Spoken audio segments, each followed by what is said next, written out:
Ava woke up to a soft scratching at the window. 6 years old. That's the age when every sound seems like an adventure. The little girl pressed her nose to the cold glass. Outside, soft snow was falling. Grandpa Frank was making coffee in the kitchen. His hands trembled more than usual. Ava noticed this, but said nothing. She had learned to be caring.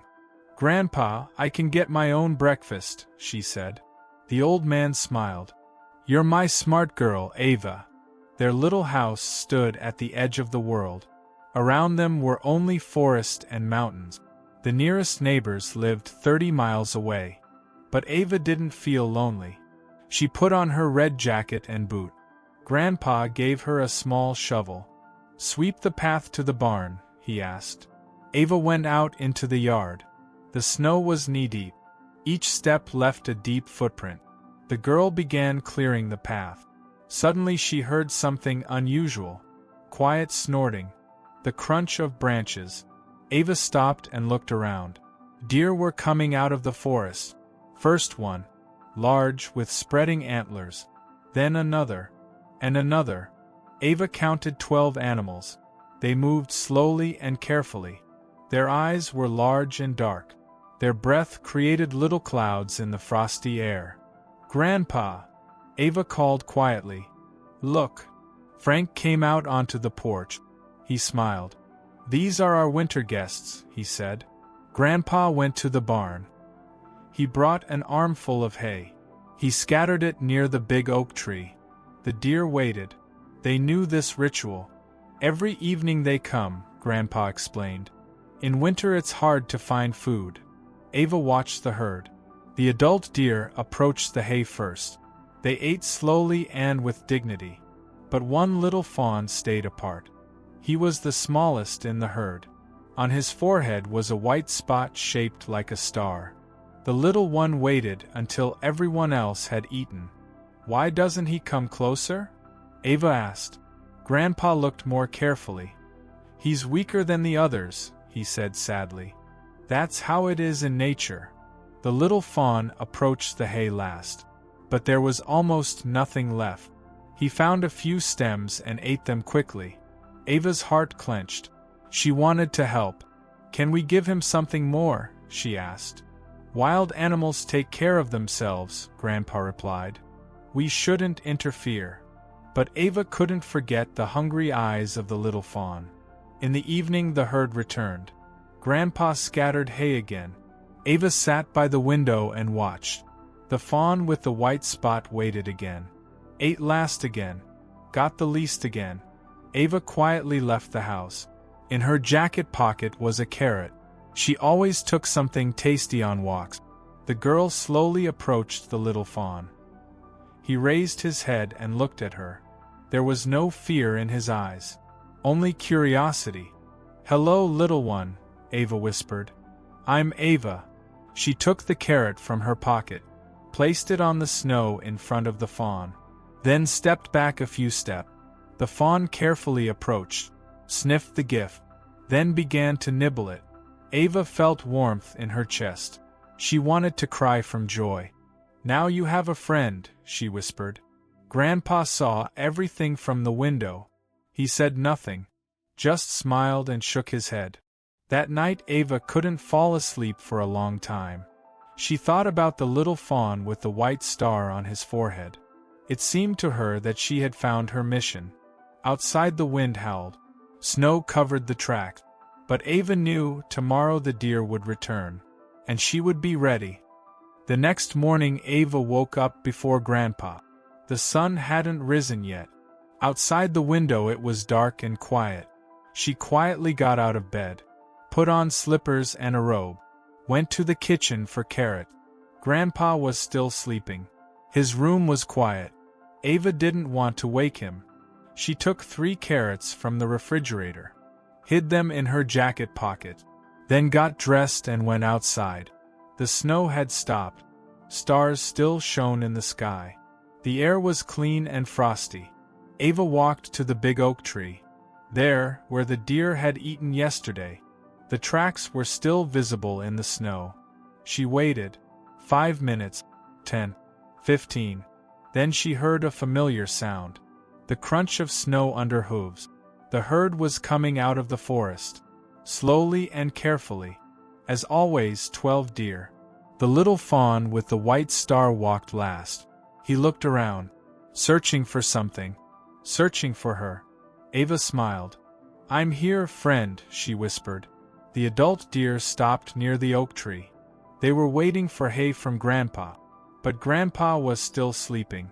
The little fawn came closer to Ava. He was no longer afraid. In his eyes was trust. The girl took out a carrot, placed it on her palm, stretched her hand forward.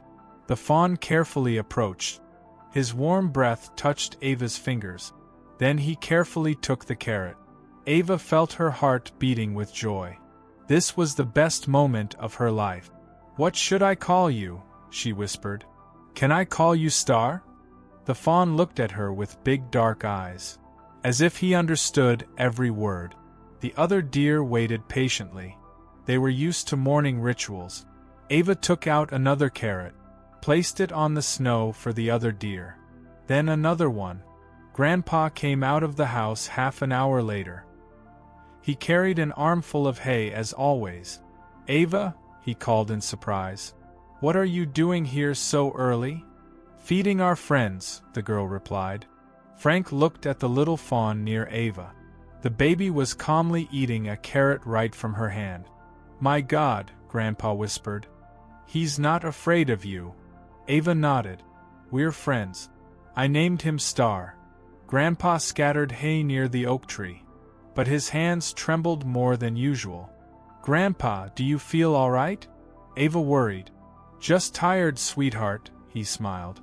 "I'll go drink some hot tea." Ava stayed with the deer. Star stood next to her. The other deer also came closer. One large deer with huge antlers came especially close. He sniffed Ava's jacket. "Hello, big friend," said the girl. "Are you the leader of the herd?" The deer nodded his head, as if answering her question. Ava felt something unusual, as if the animals understood her, and she understood them. The next days passed similarly. Ava woke up early, fed Star carrot, talked with the whole herd. But Grandpa felt worse and worse. He coughed more often, lay in bed more. "Maybe I need to see a doctor," he said one evening. Ava got scared. "You won't leave me alone?" "No, sweetheart. I'll just rest a few days." But the next morning Grandpa couldn't get up. He had a high fever.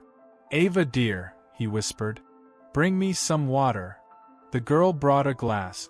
Grandpa's hands trembled so much he could barely hold the cup. "What about the deer?" Ava asked. "Who will feed them?" Grandpa closed his eyes.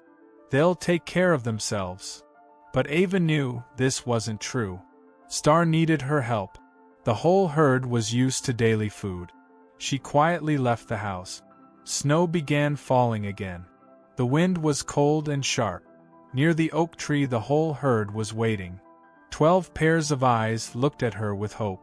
"Grandpa is sick," Ava told the deer. "But I'll take care of you." She went to the barn. There were bales of hay there. Each one was heavier than she was. But Ava didn't give up. She dragged hay in small bundles, again and again. An hour later there was a pile of hay near the oak tree. Not as big as usual, but enough. The deer approached the food. Star ran to Ava, pressed against her leg. "I know, little one," the girl petted him. "I love you too." At that moment Ava understood. She had become part of their family. Grandpa had been sick for 4 days already. Ava took care of him like a real nurse. She brought tea with honey, changed wet towels on his forehead. "You're my little helper," he smiled weakly. But Ava was scared. Grandpa barely ate, spoke in a quiet voice, fell asleep in the middle of conversations. Every morning she went out to feed the deer. Now this was her job, her responsibility. The hay was running out. Only the last bale remained in the barn. Ava didn't know what she would do tomorrow. But the deer were waiting. Especially Star. He ran to her every morning, rubbed against her legs like a kitten. "You've grown," Ava noticed. "Now you're not so thin." Indeed, the little fawn had become stronger. His coat shone. His eyes sparkled with health. The other deer had changed too. They were no longer afraid of the girl. They came close, let her pet them, especially the leader of the herd, the big deer with spreading antlers. Ava called him Wise One.